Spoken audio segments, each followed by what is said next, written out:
రాయలసీమకు అదేవిధంగా నెల్లూరు జిల్లా రైతాంగానికి చంద్రబాబు నాయుడు గారి ఆలోచన ద్వారా జరుగుతున్నటువంటి నష్టం ఏదైతే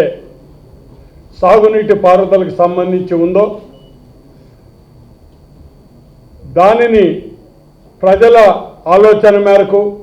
రైతుల ఆలోచన మేరకు ప్రభుత్వ దృష్టికి తీసుకువెళ్ళి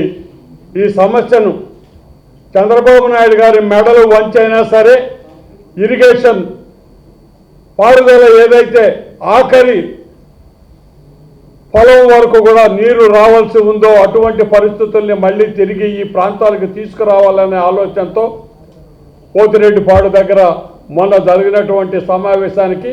నెల్లూరు జిల్లా రైతాంగం తరఫున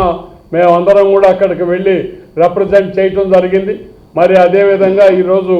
ఇక్కడికి దిశానిర్దేశం చేయడానికి వచ్చినటువంటి పెద్దలు శ్రీకాంత్ రెడ్డి గారు, మరి అదేవిధంగా శైలజానాథ్ గారు, వారు ఇచ్చినటువంటి అమూల్యమైన సలహాలను అన్నిటిని కూడా పరిగణనలోకి తీసుకొని మా జిల్లా అధ్యక్షుని శ్రీ